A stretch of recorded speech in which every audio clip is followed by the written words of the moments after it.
In this episode, we focus on a moment that can either bring order to chaos or multiply confusion, declaring and communicating a disaster clearly across the organization. People often think the hard part of disasters is the technical recovery work, but in many real events, the first big failure is not technical at all. It is uncertainty about what is happening, whether it is serious enough to activate special procedures, and who is authorized to make that call.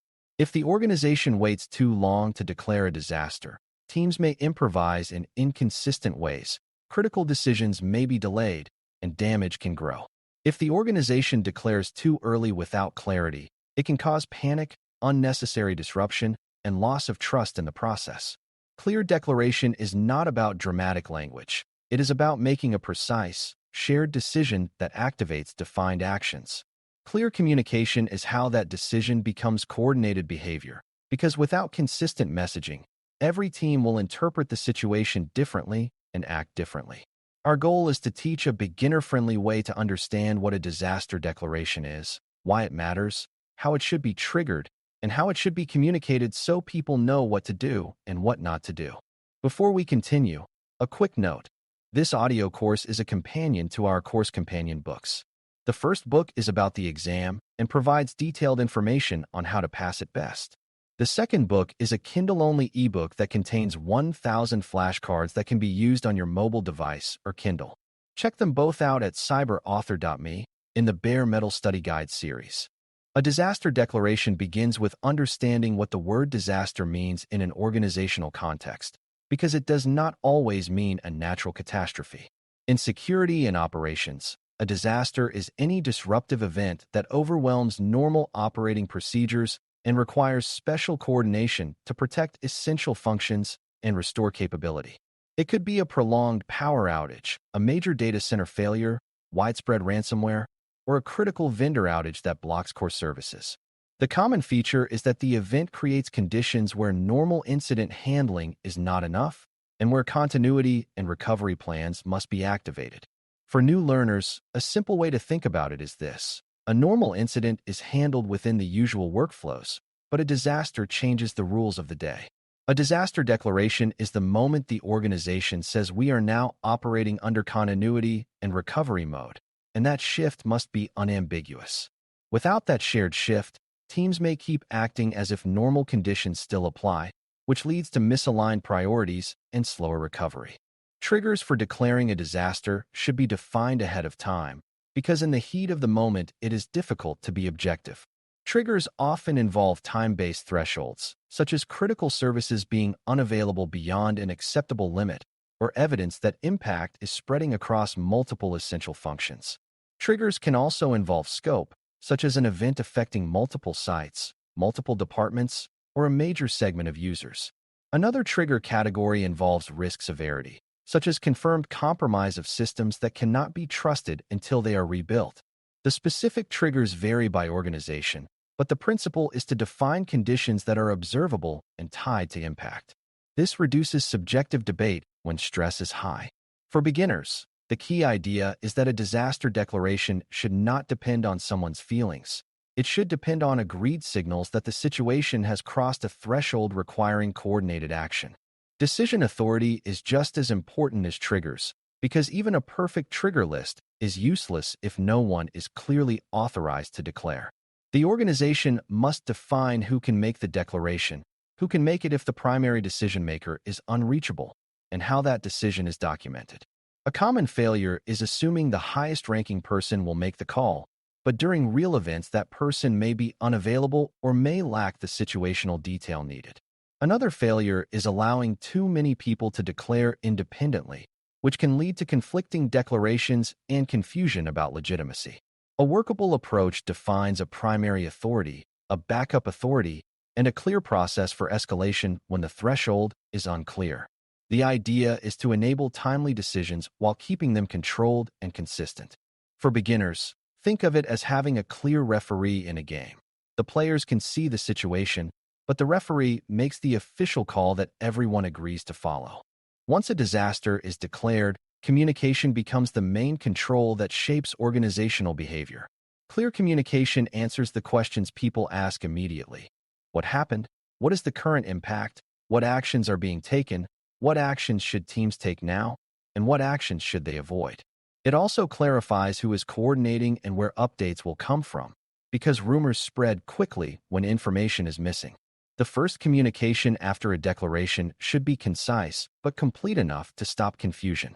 It should establish a shared vocabulary, such as naming the event, stating whether continuity and recovery plans are activated, and stating the current priority focus. It should also describe how often updates will occur and through what channels, because silence creates anxiety and encourages uncoordinated action. For beginners, the key insight is that communication is part of response, not an extra. It controls the flow of decisions, reduces duplicated work, and prevents conflicting actions. Communication must also be tailored to different audiences without creating contradictory messages.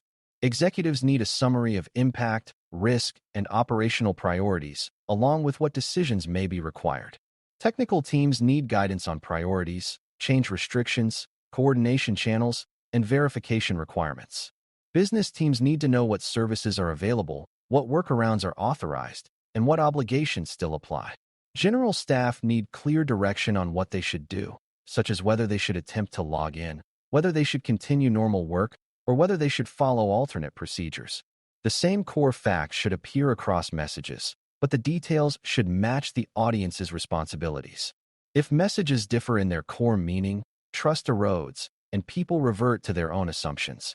A clear declaration supports clear audience-specific communications by anchoring everyone to the same official status and the same response mode. Another important communication element is stating what not to do, because well-intentioned actions can cause harm during recovery. During disasters, people may try to fix things on their own, reboot systems, make unapproved changes, or restore data without coordination, all of which can slow recovery or damage evidence needed for investigation.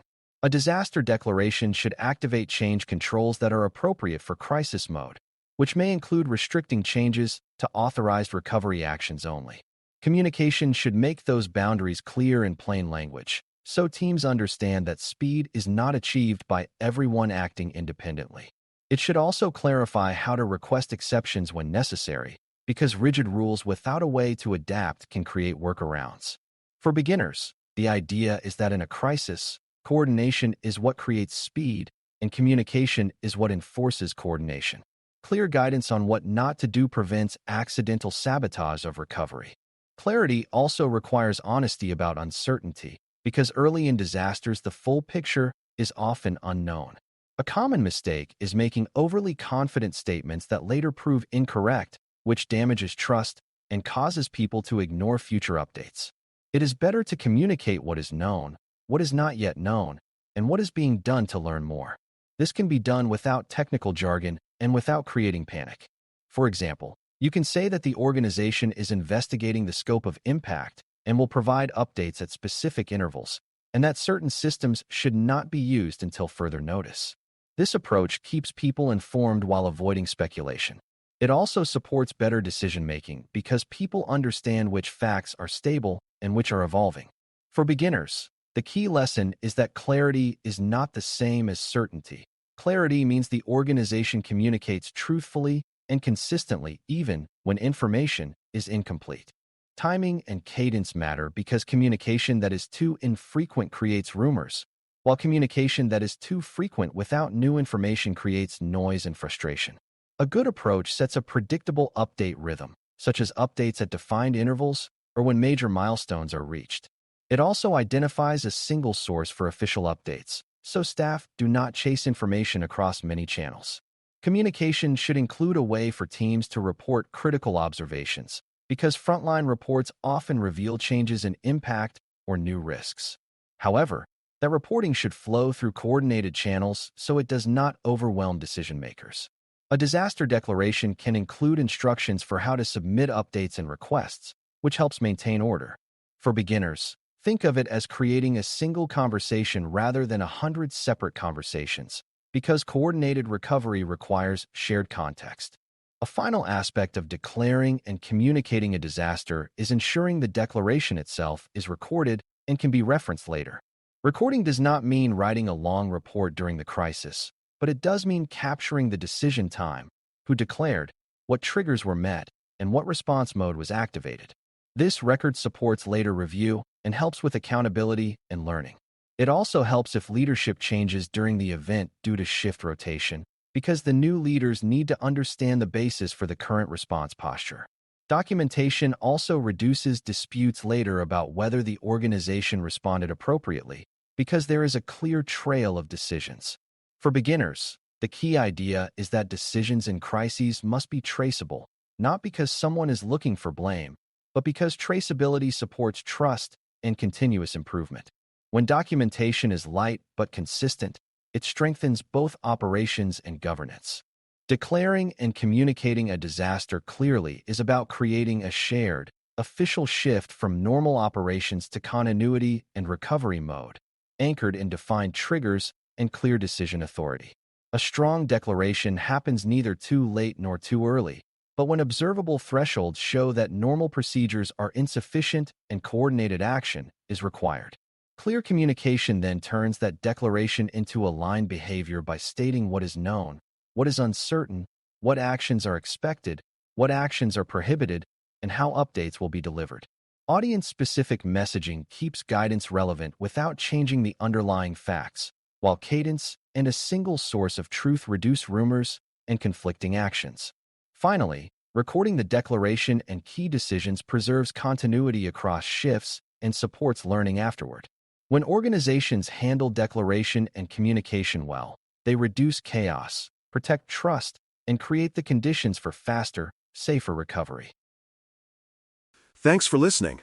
For more audio courses, daily newsletters, and more, please visit baremetalcyber.com.